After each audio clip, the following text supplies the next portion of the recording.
So today I have the good fortune of speaking with Mr. Matthew McConaughey, who's one of America's most recognizable actors, and I guess, according to his peers, also one of America's best actors, as he's won an Academy Award and multiple other awards. And we started to communicate about a year ago, and he's also been on my daughter's podcast. And Matthew recently wrote a book, Green Lights, which we're going to talk about today. I've read that, and I'm looking forward to discussing it. There's all sorts of things I want to talk to Matthew about, and so hopefully we'll have a stimulating conversation. That's my guess. So let's start with, well, we can start with whatever you want to start with, but let's start with the book, I think. Yes, sir. Tell me why you wrote it and when you wrote it and what you want people to know about it. Yeah, so I've been keeping journals since I was 14 years old. And so I guess starting 15 years ago, I would always carry this treasure chest full of the journals I'd been keeping, and they were filling up that treasure chest. And I would take it with me to any place that we went for an extended amount of time, put it over there to the right of my proverbial desk and go, have it there, because if you get the itch and you get some time, I dare you to go on that treasure chest and see what's in there.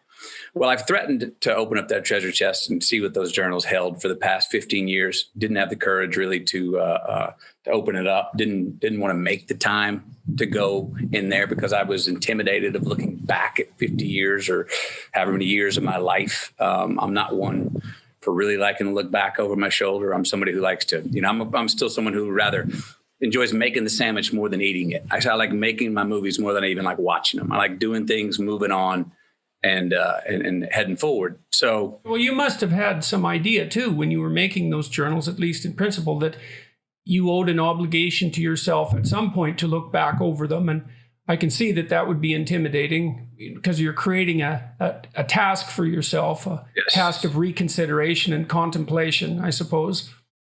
Well, my excuse was, when I die, Camilla will open them up, and if there's something worth sharing, she'll do it, which was an excuse in martyrdom, if there's something worth it. So I maybe it was coming across 50.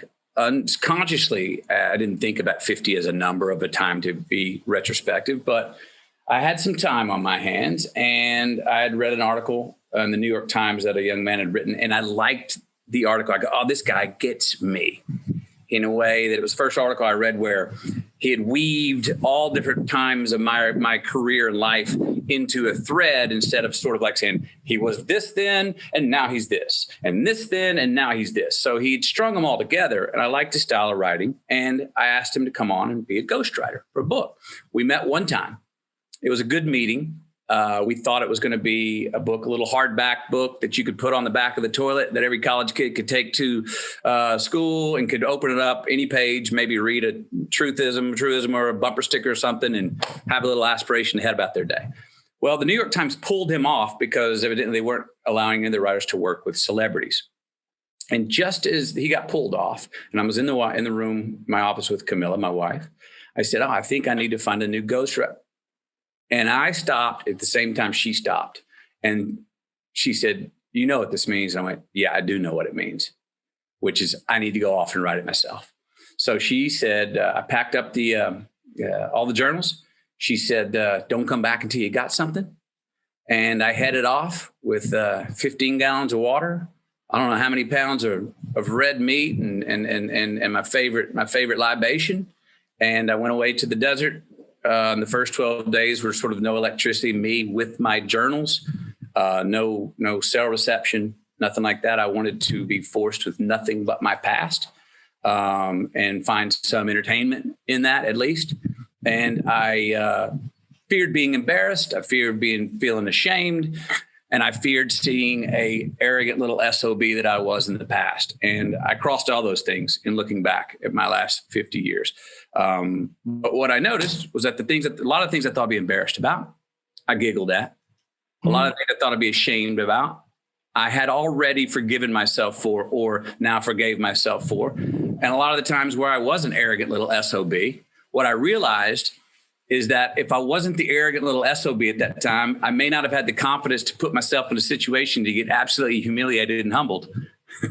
So I sat down with the journals. I remember going into thinking it was going to be more academic, thinking that that's what it was. That's what it was.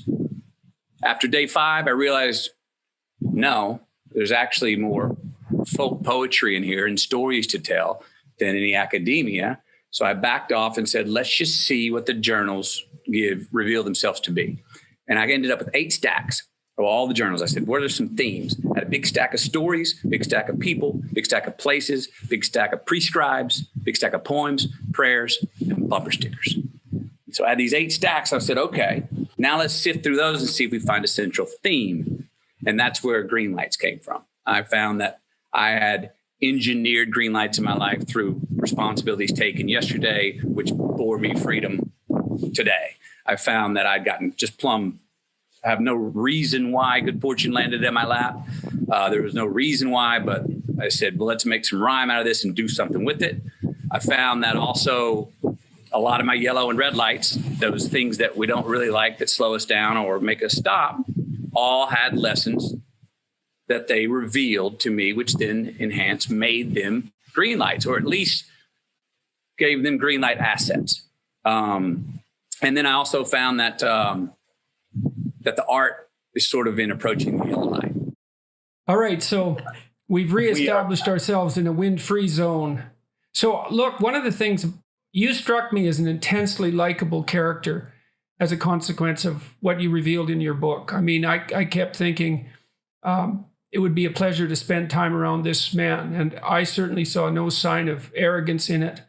I thought I saw a lot of thankfulness, and a conscious thankfulness, and I think implicit thankfulness as well, and a lot of love for your family, your parents, and your current family, and gratitude for that as well. And also, one of the things that struck me too was your integrity and decision making with regards to your career. You talked about taking a break after being somewhat typecast in romantic comedies. I mean, very successfully typecast, and so there's nothing negative about that, but feeling that you had taken that as far as it could be taken, yes, productively and creatively, and then took a risk of really being bounced out of the system. I mean, one of the things I think that people perhaps don't understand about a society or a situation as intensely competitive as Hollywood is that it's virtually impossible to be successful there. And the probability that you'll fail, even if you are successful, is extremely high because the competition is beyond belief. There's no help wanted signs. No, definitely not. And so if you decide to do something like think, well, I've been successful in romantic comedies, but I don't want that anymore, you're throwing away something that's virtually impossible to attain. And then to imagine that you might recreate yourself in a different guise and be successful, it's a big risk. You see this often when actors fail to make the transition from television to the big screen. And that happens far more often than it doesn't happen, even if they have a very successful TV career. So all of that was extremely interesting. Now, okay, so you were out in the desert writing your book. How long did it take you to sort through all the material? I went off into solitude 5 different times for 10 to 12 days apiece. The first trip out was to the desert for the first 12 days. And that was basically to see what I had. I came back from that feeling like I had something that was personal, that might be worthy of being between, two hardback covers. I remember writing early on going, okay, now you're going to have a lot of people that are going to buy this book, even if the words are crap on the page, because of who you are, McConaughey. And I said, you're going to have a lot of people who are not going to purchase this book, even if what you put on the page was awesome, because you're Matthew McConaughey. So I remember saying to myself, and one of the first things I wrote down, I was like, the words on the page need to be worthy of being put on the page if they were signed by anonymous, but at the same time need to be words that only Matthew McConaughey could have written. And that was sort of my little bubble of going, because this is not about, you've read it, it's not about a celebrity book. It's not No, to in tell. fact, there's very little in it that's celebrity-like. I was actually struck by how infrequently you made reference to your to the milieu that you inhabited while you've been pursuing your career as an actor. There's no celebrity gossip in it. It's very it's family centered and very intimate. I actually wanted, it left me wanting to know more about your career, and so we can also talk about that today, flesh that out. But so that was quite remarkable for a celebrity memoir. Let's say it's a terrible way of phrasing it. A memoir by someone who happens to be a celebrity. Yeah. Well, So, it wasn't a celebrity memoir. It was an autobiographical meditation, I would say. heard. I like that.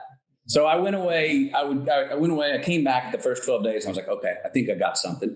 And then I'd come back, handle my honeydews at home, get everything back, make sure I didn't fall too much in the deficit of being a father and a husband back home. And then as soon as I could, head off again. I was fortunate to have a wife who was like, get out of here each time. When I came back, you could tell how, the first 12 days were like a purge. I mean, I came back and the whole family like saw me.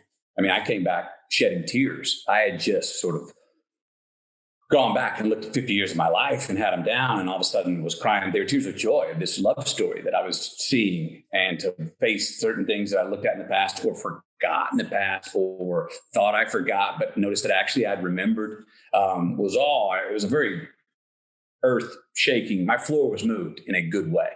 Yeah, well, that's great that it was moved in a good way. I mean, that's a lovely thing to have happen to you when you're 50 and looking back. Yes. And then 4 other trips. So 52 total days. I was in solitude. And then the next year and a half was basically editing it. And I didn't have as many of the stories in there early, which I would say served as sort of the narrative backbone throughout that stringed the whole piece together. Yeah. And intermittently in there, I'll put a poem, a prescribe, a prayer, or something that will either call back. I looked at them like in movies, like they're a flashback or a flash forward. And can they, coming out of a story, tell the reader, oh, this is how I saw the situation that you just read? Or can it propel you into the next story? Because the stories are really more chronological, that take you from 4 years old to 50. And I didn't have as many of the stories in there. And so the next year and a half was going, okay, I've got these stories. My editors, I would tell them, she was like, oh, geez, you got to put that in there. And that's when it became, again, I was hesitant about the word memoir. I don't have a great relationship with the word memoir. The word memoir always seems like, good night, everybody. I'm heading off into the twilight of my career. The sun's setting. Have a look. And I was like, I don't want any, because I need these stories to be active because they are still active. And so telling them, as long as they had a vitality that they felt active, which they felt like they were. And then I had that thing that is so obvious when you say it, but it didn't feel obvious to me at the time, which was the more personal I got, the more I started to notice that it was probably more relatable. The more into the eye that I went, the subjective, the more I noticed that, it's actually more relatable to more of the human condition. And that was my hope. Well, you have it's a collection of great stories. And part of the good fortune of your life is to have had those experiences that transform themselves into compelling stories without, without undue editing. The African story, for example, the dream story, that was quite remarkable. For me, that was a highlight of the book, I would say, where you related the dream you had, a recurring dream, or at least one that recurred twice, and on the basis of that dream, voyaged to South America and to Africa. Is that? I hope I've got that right. The second time I had the dream, which was the exact same dream, 11 frames, 11 seconds. The second time I had it is when I chased down the first half of the dream, which was South America. I thought I'd finished it. Then 5 years after that, I had the dream for the third time, which made me say, I got to chase down the second half, which was there were African tribesmen on the banks of the river to the left. And that's when I went to Africa. Any idea why? I mean, you staked a lot on the pursuit of a dream. And I mean, maybe we could say that's the motif of your book, that you staked a lot on the pursuit of a dream. But it's much more concrete in that episode. You had an actual dream, a literal nighttime dream that recurred. And as a consequence of that, you took a large risk or a series of risks. Merely going to Africa was a risk, I would say, and not something that would be expected. It's quite out of the ordinary to do that, obviously. Well, I've had dreams that are similar to each other, but it's the only dream I've ever had that one was so specifically, I mean, it was exact. When I say 11 frames, I mean like film frames, picture 1, 2, 3, for 11 seconds, the exact same frames, exact same editing sequence in my mind, 11 seconds that ended in such I don't know if ironic's the right it was the elements of a nightmare, but it was the opposite of a nightmare. It was a wet dream. Mm-hmm. And so the fact that it was the exact same dream that I've had once in 92, again in 96. Whoa, I had that twice. That's the first shakeup. Well, that was the exact same dream I had 4 years ago. Exactly. First time that's ever happened. Oh, maybe that's a celestial suggestion here. Something is telling me. What do you think you specifically learned in pursuit of that? And have you had the dream again?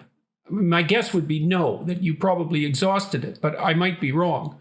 No, I have not. To this point, it seems that I fulfilled the dream in the trip to Africa, which was the two elements of the dream. One was the Amazon River, one were African tribes. Those are the two geographic elements that I knew that were crystal clear in the dream. So that's why I went to South America. That's why I went Mali. I have not had it again. I mean, I'll say this. I'm always looking for a good reason to go for a walkabout. I found a really good reason, a concrete reason there. And why were they wet dreams? There was nothing overtly sexual about them. There was, so they were, spiritual in that way is how I took them. Now in Mali, I can say, and I've been back to Mali. I went back to Mali, as I write about in the book, 5 years later after I fulfilled the dream. Not because I had the dream again, just because Mali, I've never felt more at home in a place than Mali. Now you're in certain places, you're like, I've been here before. The gravity here is right. I've been here before. Whether it's another life, I don't know. But Mali was where I felt, this is home. This was the original home. I've been here. And so that's what went back. So that's my favorite place to go. And I've been back and did the exact same trip I did when I chased down the second half of the dream. And you shed your identity to a great degree when you went to Africa. Yeah. And so that may enable you to exist in a way that would be much unlike the manner in which you have to exist where people know where you are or who you are. What do you think that did for you? Like the dream, you took this dream quest, let's say, and you paid a price for it. The risk would be the price. Mm-hmm. What was the consequence of allowing yourself to do that? That it was on me, that it was my doing. I could own it at a time of becoming famous. You go through, at least I did, and still do at times, go through, wait a minute, what's mine? What am I getting based off of my worth as the man I am, as the person I am? Forget my fame. And it becomes challenging. I want to know, what is it's real? What is it not? How many of those I love yous are meant, or how many of them were just following because I just had a big box office hit? And wait a minute, the person that I've had dinner with their kids and spent Christmases with, who have shared I love yous and hugs, then now I have 2 movies that didn't do well and that person won't return my call. Wait a minute. What all matters? What do I want to do? What are we doing here? So, if you have a reputation that has a life of its own, it becomes very difficult to distinguish between yourself and that reputation. Sure. And that's one of the pitfalls of fame. And lots of times you see people sacrifice themselves to their reputation. You see celebrities becoming impersonators of themselves. Yes. And it's a tragic fate, I would say. And well, that's when you go, who's wagging who? I've never wanted my fame to wag me. I mean, like, no. I understand I got famous because of who, to whatever extent, because of who I am. And what did I do? I could see in the book that you were snapping yourself out of your fame, even while you were doing things like the motorhome adventures, because you were living a life that certainly wasn't what I expected to read, that you would voluntarily abandon what so many people value as like the pinnacle of cultural achievement, say at the popular level, and shed all that and set out like any person who doesn't have that. Right. Well, what I was like, for instance, in the South American trip, and it happened in the Mali trips and all the walkabouts, I needed to go to a place where I'd just become famous too. I mean, my world was like, all of a sudden, all the options were mine. And 2 days before, none of those options were there. And now it was a world of yes. And I'm going, I only have 24 hours in a day, and I would do any of this work. And you're now telling me I can do it all? Yeah. You're asking me to be discerning right now? And again, I went away to go, I need to go where someone doesn't know my name. I need to go away where no one's seen my movies. I want to go where there's no electricity. I want to go someplace where those hugs and tears when I say goodbye 22 days later are based only off of the man they met 22 days ago. Well, you managed to abandon them too. One of the problems with being famous is, and I suspect this is particularly the case with the kind of fame that you have, is that it must be very difficult to distinguish between people wanting something from you and people enjoying your company and liking you. And it might even be difficult for them to distinguish between those things, because fame is a very difficult thing to deal with, even as an onlooker, even as a family member. You wrote about your mom's reaction, for example. She became a fangirl to some degree, and that would be definitely disconcerting.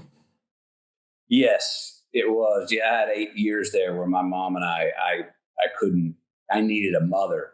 And what on the other end of the phone was a fan of my fame, someone who wanted my fame more than I did.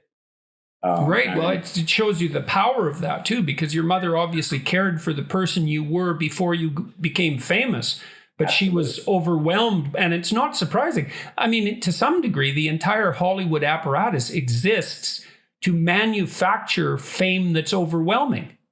That's its whole, I can't say that's its whole purpose, but that's what it uses to drive, let's say, to drive people to the theater.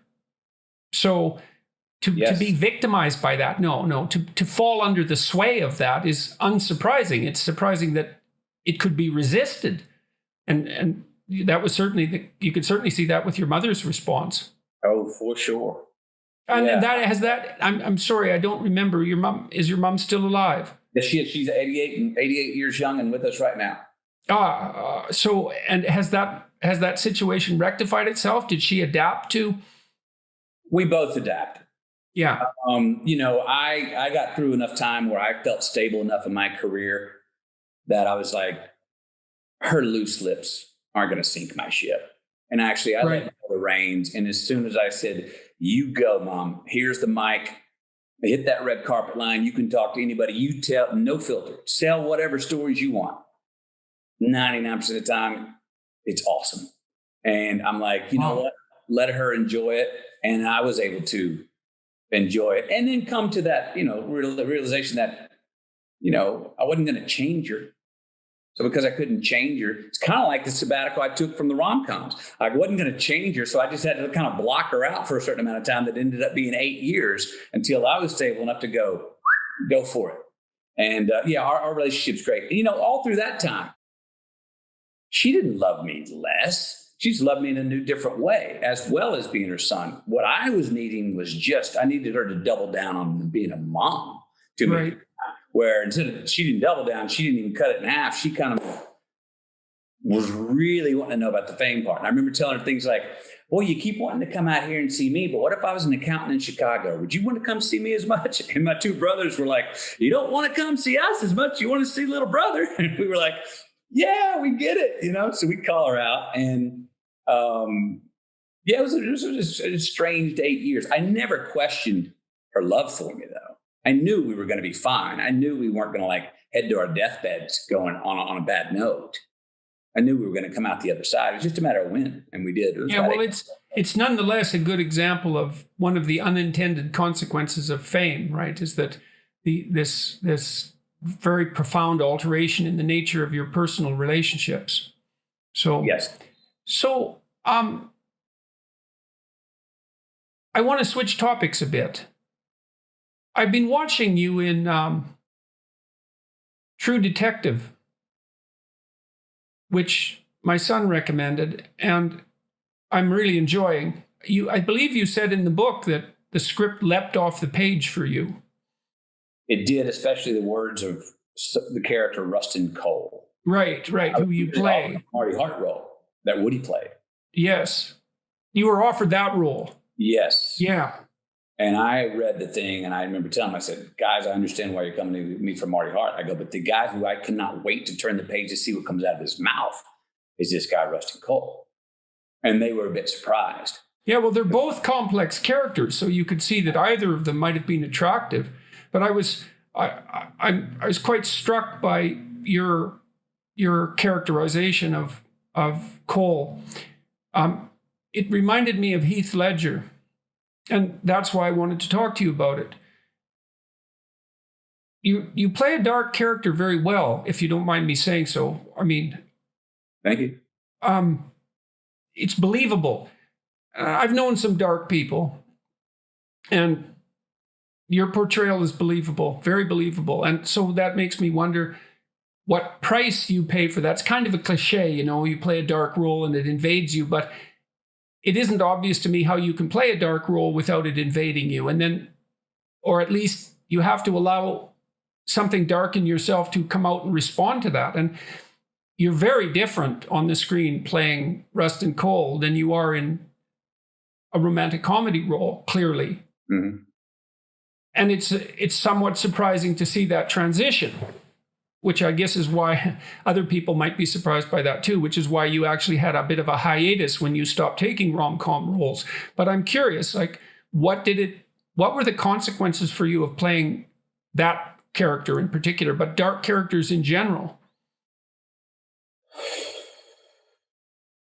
The dark characters, the baddie, usually has so much more identity than the white knight, than the hero in stories that I read in scripts and things.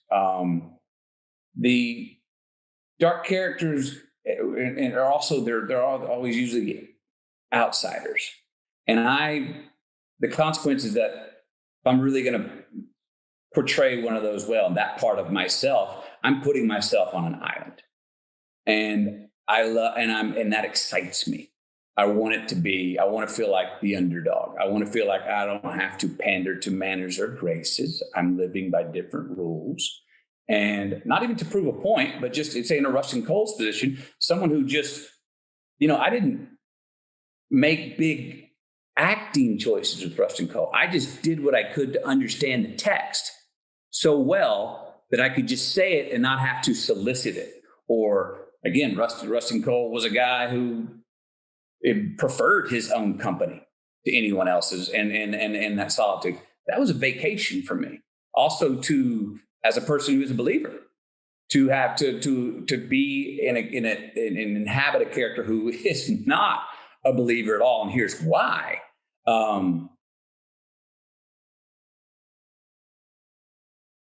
I've always thought this was odd. At the time that I chose and wanted to go inhabit Rustin Cole was the time that my faith was strongest. And if my faith would have been as strong, I might have been a little more fearful of going so deep into this man's mind, spirit, and ethos. And so you had some protection. But I trust. He's very nihilistic, the character Cole. He reminds me, there's a philosopher in South Africa who's an anti-natalist. Unfortunately, his name escapes me for a moment. I had a debate with him a couple of years ago, but his basic premise is that conscious suffering is so morally untenable as a phenomenon that all life should cease. That if we were making the proper moral choices, we'd stop reproducing. But not only that, that we'd also do what we could well, we can leave it at that, that we'd stop reproducing, because if you sum up a life, it's bitter, and the bitterness overwhelms the sweet. And so it's cruelty to perpetuate. Yes, I think that is beautiful and in many ways true. And I think it's also hilarious. What strikes you as comical about that? You laughed about it, and because that's where, of course, we're on the way to dying. You talk about it all the time. It's tough. It's cruel. It's hard. We're out here. This thing is okay. I'm in. So if that's inevitable. That's the strange thing, and I felt too. I mean, I can certainly understand the argument. I hear it, and it adds up. But if that's inevitable, which I think we can all say that's inevitable. It's like we're on the way to dying. It's over. We'll never know if this is the end or not. So or if there's anything after it, and it's hardships and overcome. Okay, since that's inevitable, and we got to do this thing anyway, if we're choosing to stay in life another day, so what's a better way to go about it? Saying it's all for nothing, or realizing right there when you go, it's all for nothing? No, that's why it's all for everything. Yeah, well, they're in the same it also place. Seems to me that if your objection to life is its suffering, adopting an attitude that will make that suffering worse is probably not a reasonable solution. And that's where that grounds out for me. There's no construction in there. What I mean, there's nothing affirmative or life-giving about that. It's not making the best of the situation if the situation's doomsday. So, I'm not for Hallmark cards and delusional optimism, but I mean, in this way, I would say optimism is survival. It's like, well, okay, if it's all for nothing. I think optimism is courage. If it's not naive. And one of the things I liked about your book too was that your optimism wasn't naive.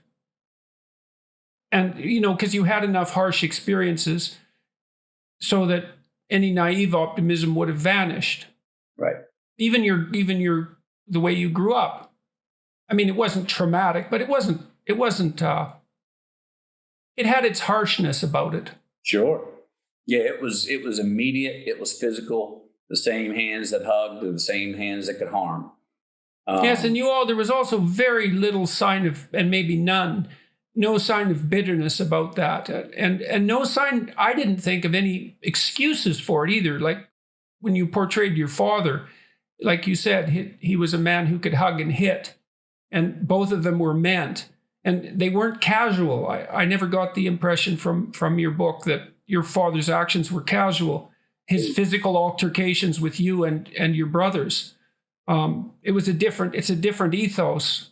It's not an ethos that's well understood today, I would say, or one that's ever appreciated. And I suppose that's because of its harshness. But I didn't detect any sign of bitterness from you emanating towards that. No, and I have none. While I choose to maybe give consequences to my children in different ways than my father and mother did, there was absolutely no casualness to why and when he did punish us. None. I talk about in there, the values that were instilled even by the antonyms of the words that we got in trouble for saying. To get my first butt whooping for saying I can't. Oh, geez. Okay. The thought of can't brings pain. Oh, don't think can't. Okay. You can have trouble. There's a difference. And to say the second butt whooping for saying I hate you to my brother. I didn't know what the hell I hate you meant. I heard it from older kids at school, and I thought it might be cool to throw it out there. I hate you. Well, that was at my own birthday party. My mom stopped the whole party and said, "What'd you say? You don't ever tell your brother or anyone you hate them." Bent me over right there, embarrassed the heck out of me. Again, the next one for lying. So what do I learn out of those? Don't say I can't, don't hate, don't lie. Boy, when I did those, I felt pain. So what are the antonyms of those? Love instead of hate. Understand you're having trouble, but don't believe you can't. And tell the truth, don't lie. Those are three great values. He was preparing me for, you're going to need this in life. It was also the time when I called him to tell him I want to go to film school instead of law school. And he tells me, Yeah, don't. that was a striking story. And you know what happened? I've realized now, many years later, I think what happened in that moment is he heard, and that conversation lasted 25 seconds. Pop, what do you got, little buddy? Don't want to go to law school, want to go to film school. You sure that's what you want to do? Yes, sir. Beep, beep, beep, beep, beep. Well, don't half-ass it. Mm-hmm. Boom, sent me into flight. But what he heard in that conversation was his son, who we were brought up in a very structured family, disciplined. You work your way up a ladder, you follow the rules. He heard his son calling him to tell him, he could tell I wasn't calling for permission. Mm-hmm. He could tell I wasn't calling kind of, well, I was thinking maybe. No, he heard my voice. I want to go to film school instead of law school. And he said, you also weren't calling because of failure, because you'd worked at law school. Right. But he heard that I was not bluffing. I was not really calling to ask his permission. And in that moment, I think he heard what all parents want to hear. Yes, my child's going their own way. They broke out the mold. Yeah, well, what you'd hope every parent would want to hear. I hope so, but you know what I mean? Yeah. You can't come. I had plenty of times before that I asked him for things where I was bluffing, and he could tell. Where, Dad, will you please get me the skateboard elbow pads and knee pads? I really want to be a skateboarder. Are you sure, son? Yes, sir. Shit, I did skateboarding for 3 weeks, and then they gathered dust and got cobwebs. Damn it, that was a fad. I talked my dad into doing something, and I didn't follow through on it. But he heard this time a resolve and a clarity in me, and I think on the other end of the line, he was going, that's my boy. That's what I'm Yeah, well, for him to give you the green light that rapidly, the situation must have been set up properly. And for the green light that he gave you to be accepted by you as exactly that, as encouragement. Yes. The situation must have been set up properly. Okay, so you talked about playing Cole in True Detective and that you were protected from his dark excesses, let's say, by your faith. Why did that provide you with, in what way did that provide you with protection? It's a striking thing to say, especially given his attitude is Mephistophelian. There's a character in Goethe's Faust, Mephistopheles, who's Satan himself, and his essential credo is that everything that lives should perish because of the sin of its existence, essentially. And so that's Cole in a nutshell, right? Yeah, and it's a logically tenable argument, but it's one that needs to be rejected holistically. I shouldn't use that word. I hate that word, but you don't reject that argument rationally because it's a rationally tenable argument. You have to reject it with your whole being instead and say, well, despite this, I'm going to live and I'm going to try to live in an appropriate manner. Yes.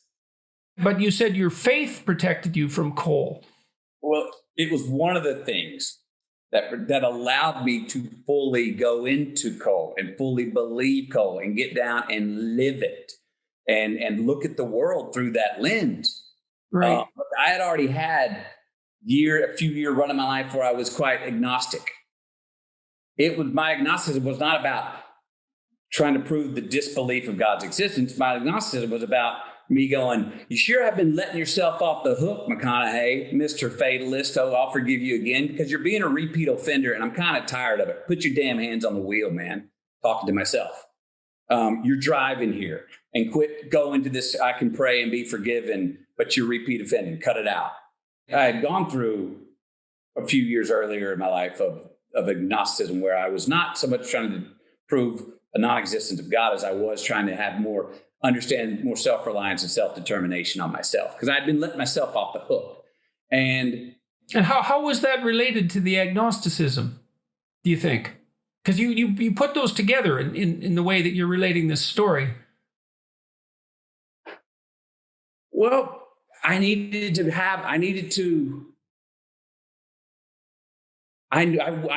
feel like I was wholly responsible for myself and what happened to me. That I was not going to let myself slide. There's an ideal calling to you then, eh? Like when you experience yourself as ashamed by your own behaviors. What that means is that there's an ideal inside you that's trying to manifest itself, right? Because you wouldn't be ashamed if you weren't comparing yourself to something better.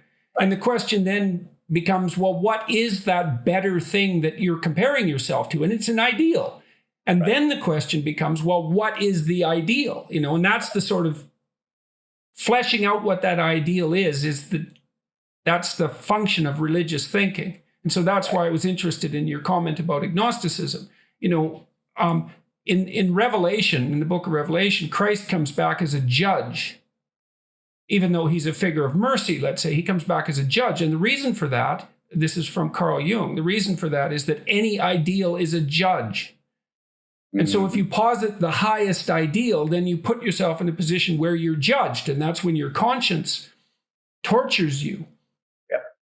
And so you can discover your ideal that way by having a dialogue with your conscience and say, well, I'm not living up to who I should be. Well, who should that be? Like, where does that figure come from? Well, that's a great mystery, that it's the higher form of being that you're capable of manifesting that's calling to you. And let me say this, it was a version of when my mortal father died. I write about this, about being less impressed and more involved. I sobered up. It was time to become a man. It was time to quit relying on the fact that I knew he had my back. He was above government, above law. If I really got in a pickle, he had my back. And now he's physically gone. So this was, I'm going to discard my spiritual father and say, no, we're racing to the red light, buddy. That's all it is. So what are you doing while it's here? There's one play and you go until you die and that's it. So what are you going to do? Don't be let yourself off the hook thinking, well, there may be life after this. Stop it. So that's what I'd gone through that. My feeling come out of that and I didn't feel this till later because I allowed myself to stay in the midst of being really scared of, oh my gosh, am I going to get struck by lightning here? Was that my God was going, thank you. Yes. Wish more of us would put our hands on the wheel. Or we throw this fate card out there really lackadaisically, like, oh, inshallah, c'est la vie. I believe, well, okay, if that's it, then ride around and run all the red lights. Get your damn hands on the wheel. Yes, you are supposed to be self-determining. So that got me and woke me up and sobered me up into that position.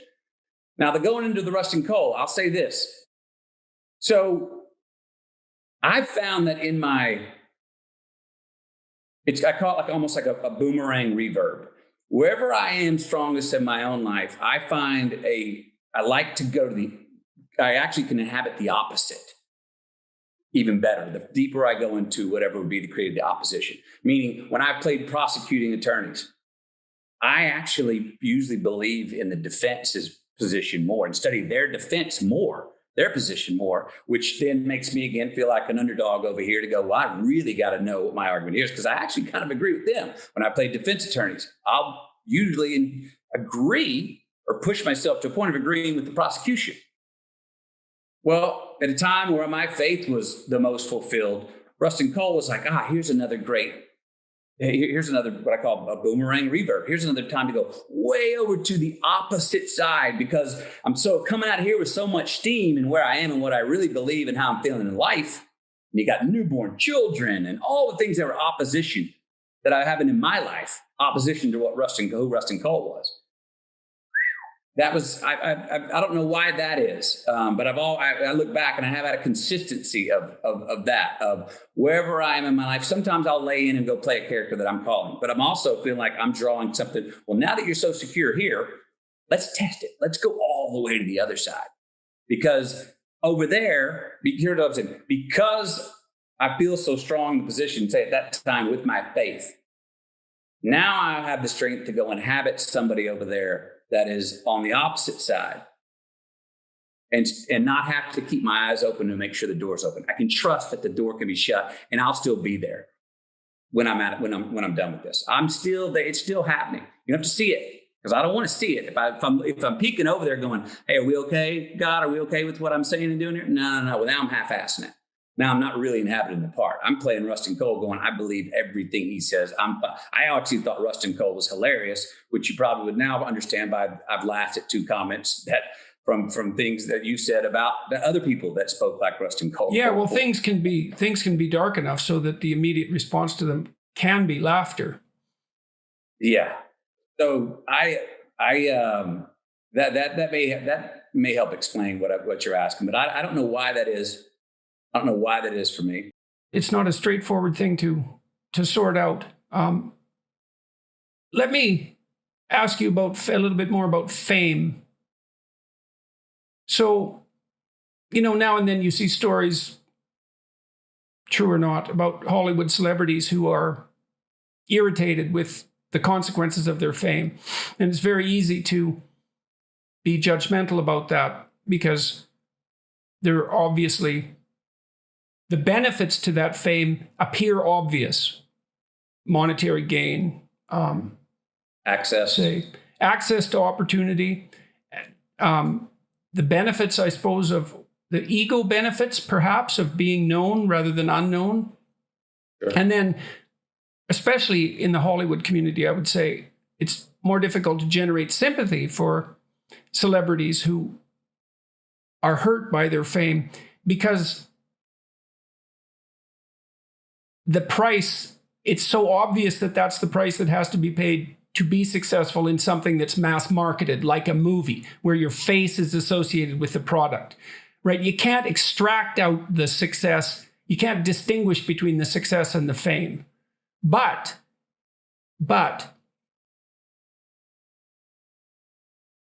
I don't think it's possible to understand what fame does to your life until it's happened to you.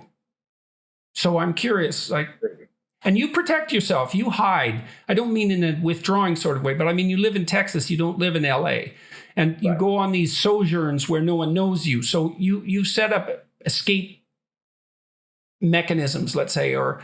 Yes. So tell me about fame and about the impact that it's had on you. So initially, fame happened to me extremely quickly. It happened over one weekend when the film A Time to Kill came out. The Friday afternoon before Time to Kill opened that Friday night, I'm walking down a promenade in Santa Monica to go get my tuna fish sandwich that I always like to get. 400 people on the promenade, 396 mind their own business. 4 of them looking, staring at me. A couple girls thought I was cute. Somebody liked my shoes. 100 scripts out there that I want to do. I'll do any of those. 99 no's, 1 yes. Now, within 48 hours, Time to Kill opened up that weekend. Very, very good. Good reviews, et cetera, et cetera. That following Monday, 48 hours later, I go down the same promenade, everything inverted. Now 396 out of those 400 people were staring at me, and 4 weren't. And no's, check and fly, what have you. Now, those 100 scripts that were 99 no's and 1 yes inverted. 99 yes, please do this. And 1 no. Whoa, the roof has been taken off. Oh my God, you're so good. I love you. Oh my God, I'm so sorry about Miss Hud. Number one, who are you? How'd you know I had a dog? How'd you know her name was Miss Hud? And how'd you know she had cancer? Whoa, you just skipped 4 things. Nobody's a stranger anymore. Everyone seems to have an inherent biography of me. I'm feeling trespassed on. Is this okay? Does that I love you mean something? Boy, they say that a lot out here. I've only said that to 4 people in my life. You shouldn't throw that word around here a lot. Maybe that's how it's supposed to be. Yeah, Jesus. Yeah. So trying to take that in, I learned a great lesson after year 7 of fame. And it's probably year 7 for a reason. How old were you when that happened? 96, so I'm 1888, 8 years later, 26 years old. 26. So you're still pretty young, but you weren't 17. So you had some maturity. You had some maturity at that point, thank God. Yeah, I know more of what I'm not than maybe more than what I do or what I am. But I'm aware enough of who I don't want to be. And I'm aware enough that I need some discernation in this now optionless yeses that are coming at me in my world. I'm aware that that I need to, again, be less impressed and more involved and go, hey, now that I have the chance, now that I've got the wheel and I can go wherever I want, where am I going to go? Which was the first unbalancing sort of very scary proposition, which is why I took off the first couple of times to the monastery and then to Christ in the desert. Hear my damn self think, try and decipher and disseminate what matters from who am I in this? What do I actually want to do? What do I not want to do? What do I want to make stands on? Look, I remember for a while there, I had my life was so many like things on top. The frequency of events were on top of me, from just walking down the street to interviews to talking to somebody.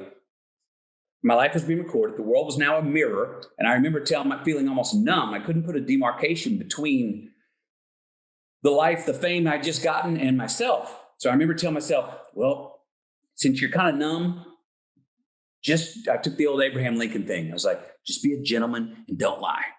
All right, just stick to these two things. And I gave some boring ass interviews, but I was a gentleman and I didn't lie. But I just said, like, don't even try and get colorful. Don't even try and have an opinion on anything. Just right now, ride through this and be a gentleman and don't lie. And I gave the same interview 50 times in a row over quite a few months. Yeah, well, there is something to be said when you're exposed to that degree to adopting a strategy of don't do anything stupid for a while. Yes.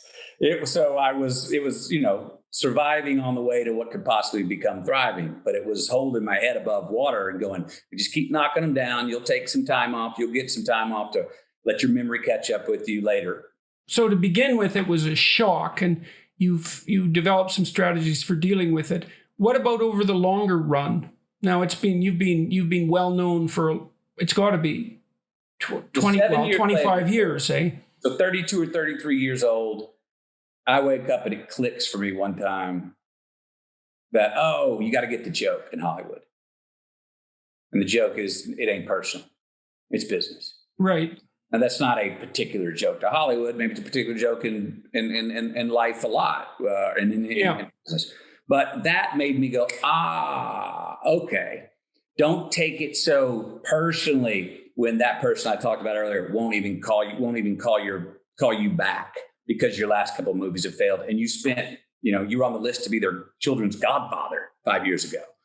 Don't take that personally, or don't take it personally when that person now, because you did get hit, is calling you and wants to go out and hang out again. Don't even bring up that, hey, you wouldn't even answer my, don't even tell them you understand the score about how they wouldn't call you then, but now they do now. Well, that's a good technique to avoid resentment. Yes. And resentment is so toxic. It's so toxic. Well, that's what getting the joke of not understanding that wasn't personal. Yeah. I've done that with people who are looking for work, because it's difficult to find a new job.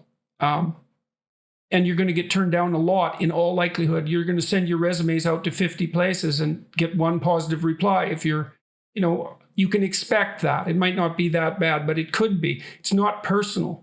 Most of those jobs don't even exist. It has something to do with you, but not that much. There's a huge situational factor there, and you have to take that into account.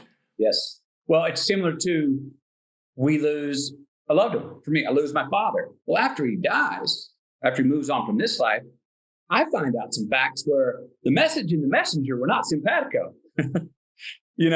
What he was teaching me and what he was actually doing, there was a gap between those things. And I was like, what? Inevitably, right? Inevitably. You actually want that from your father. You want your father to teach you better than he is. Yay. Yay.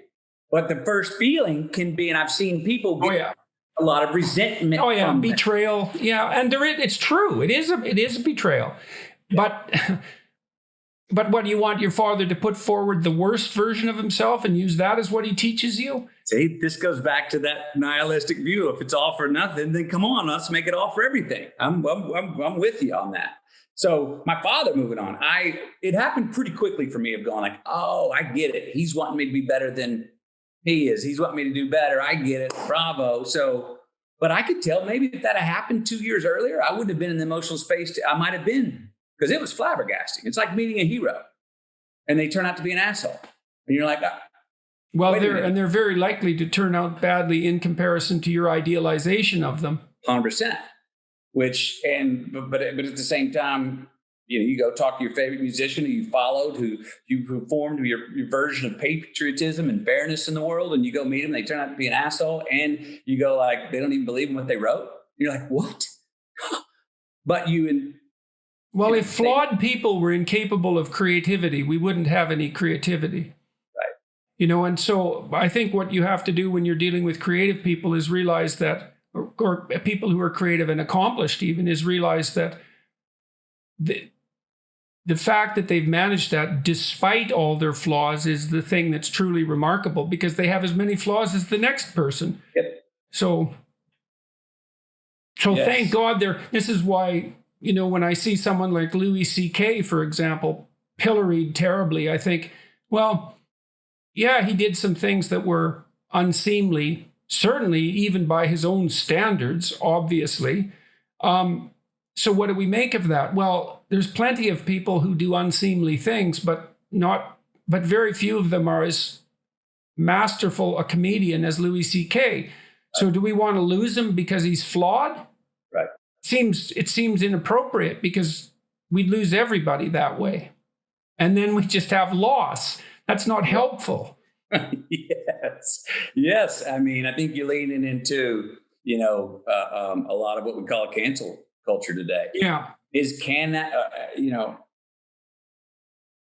In the name of rehabilitation, do we have to have a world in which we are able to grow and evolve, if that's what we're trying to do? Now, I'm not for repeat offenders or tyrants, but if someone screws up and they sincerely want retribution, I think it's fair to give those people. Well, it better be, because otherwise we're all doomed. Right? Well, absolutely. There's not a person among us who hasn't made repeated errors, and if contrition and repentance aren't sufficient, then we're all damned. Right. No doubt about that. Yep. So, all right. So we were continuing our discussion on fame. So you're 25 years into being famous, and you seem to be handling your success, right,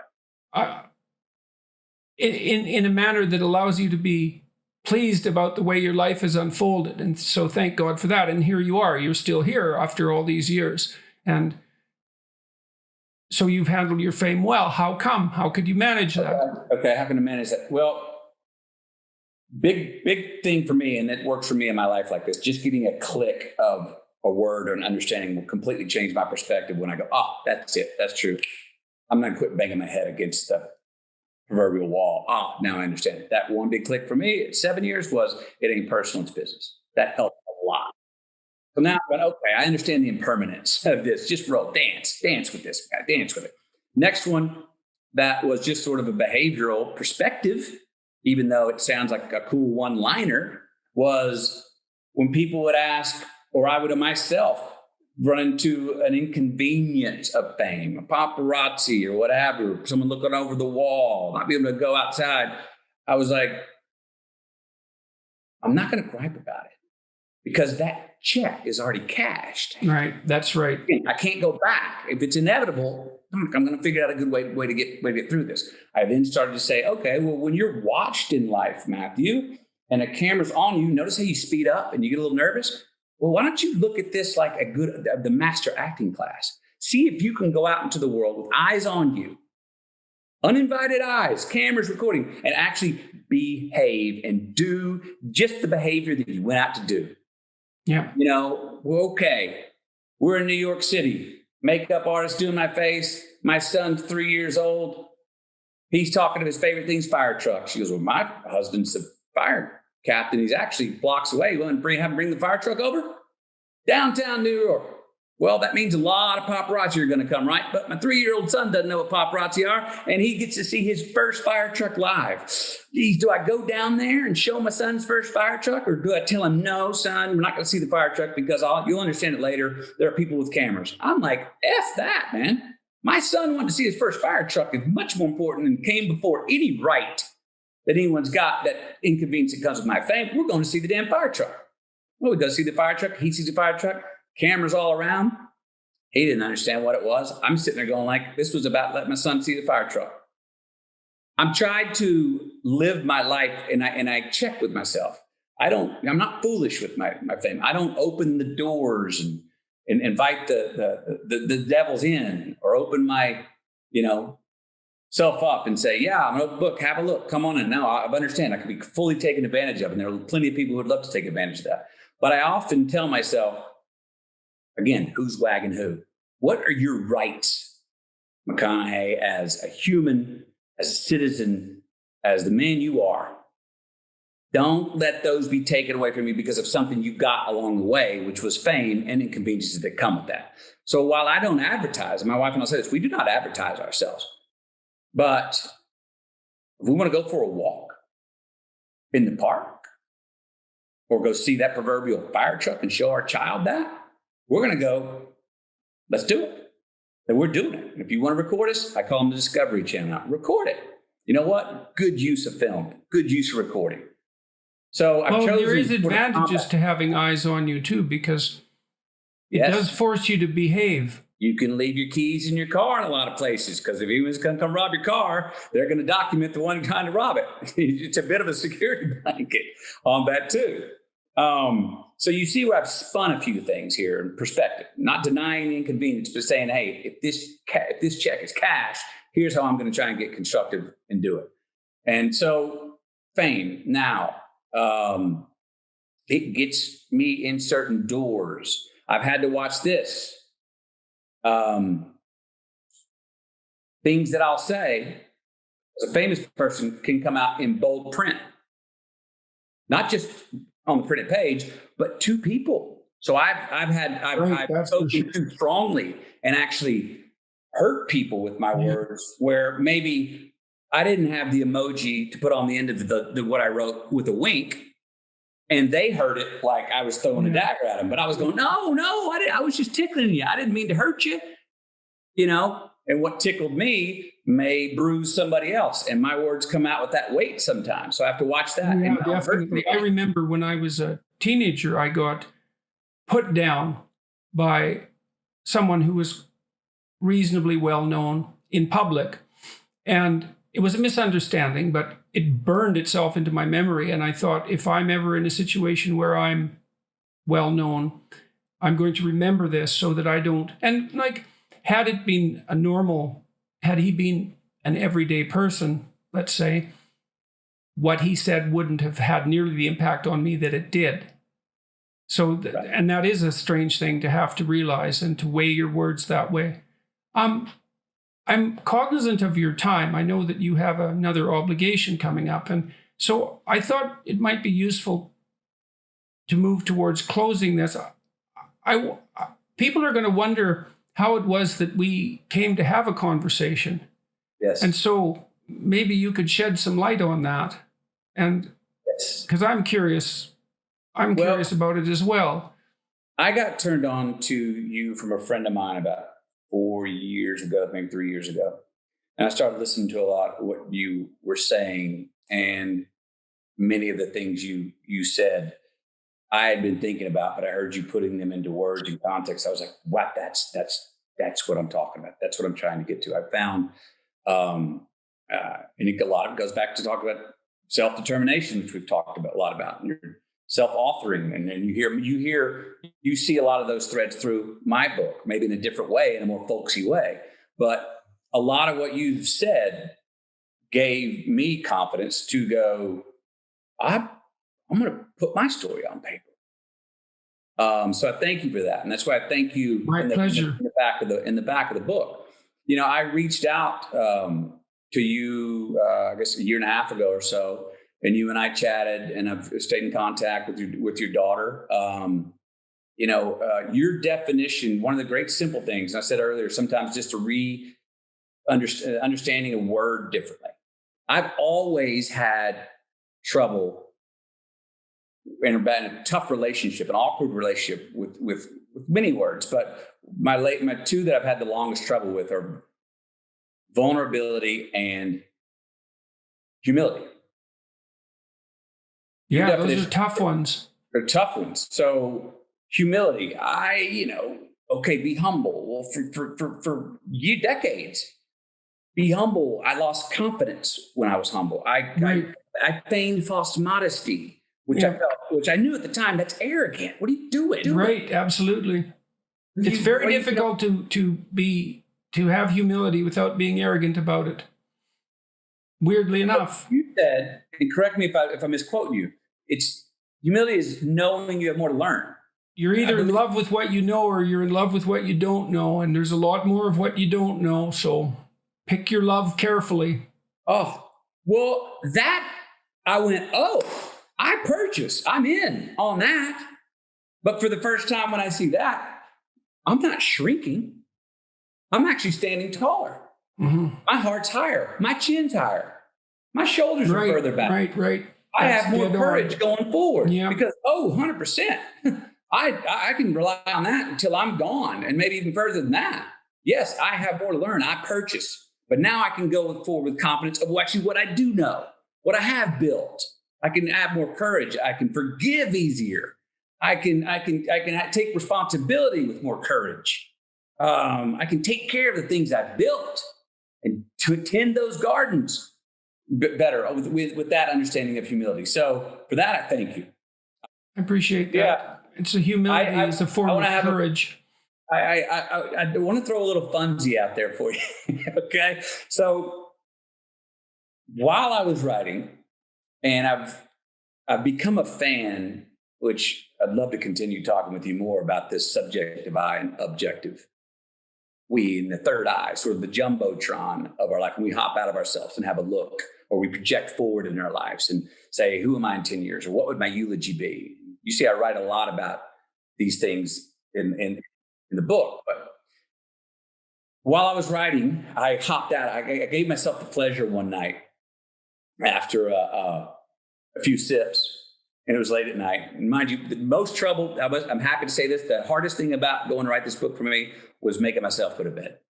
I was putting 17-hour days in, and I was just like, you got to get some sleep. But anyway, one of these nights where I was in the fever pitch on fire writing, I wrote down I hopped outside of myself and said, I'm going to write reviews from people that I think this is what they would say about this book after reading it.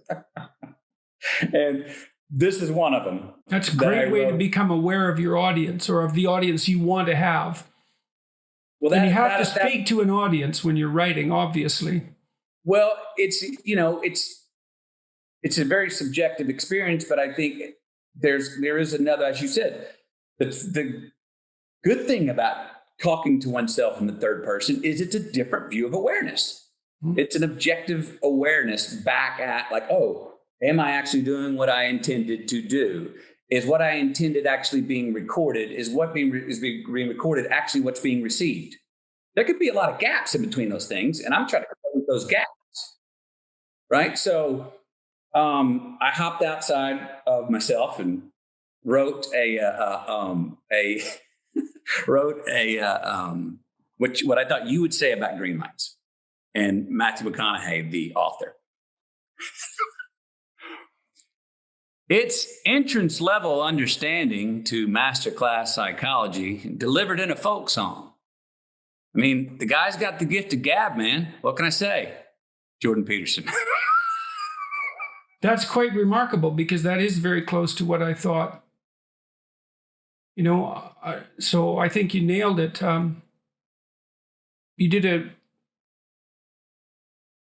It's very difficult to put forward a message without being propagandistic, and the best way to do that is to tell stories. And your book is full of stories, and the stories seem to me to add up to a life well lived, and that's a good model. And so it's a model, but it's also not put forth as a model, so it doesn't suffer from the flaws that might come along with that putting forth. And I guess that's because you stayed contemplative. I mean, one of the things I've tried to do in my lectures is to remember that I'm lecturing to me as well. I'm part of the audience. If I'm talking about how we might behave. I mean, I don't think that I'm outside of the problems that I'm discussing. Those two are not a contradiction. If more of us can understand that, we're talking to ourselves as well. Yes. Well, it takes the sting out of things, and it keeps you on the ground. So, well, I think that's quite funny that you wrote that review, and it's also quite funny that it is in line with what I thought when I read the book. I should show the book again, since this is a good time to do that. And that's the cover of with my picture on it, but underneath that is the really cool thing that sort of is the symbol. That's the metaphor that I'm playing with, which is all the red and yellow lights that we have in our life, the hardships, the crises, in the rear view mirror of life, at least via lessons learned, will reveal green light assets that we needed. It's not denying the crisis, of even the death of a loved one, but it is saying, oh, there were lessons even in that. And I would offer, I wondered, Jordan, if some of these lessons we know we're going to learn them when we're in the crisis. Some we don't know till next month. Some we're probably not going to know till our deathbed. And I would argue that some will never be realized until maybe our great grandkids realize them 3 generations from now. And there's a green light in this year we're in right now. Big green lights in this big red light year of COVID and social unrest and political distrust and people having to redefine who they are and what politics is and what's fairness and what's equality and all this in the extremes everyone. There's big green lights that will be revealed out of this year. Don't know when, but more than optimistic, I think realistic that that's going to be true. Well, that's an excellent place to end. I would say thank you very much. It's been a pleasure talking to you, and I deeply appreciated the acknowledgement, and I'm very pleased that my work has contributed to what you've produced.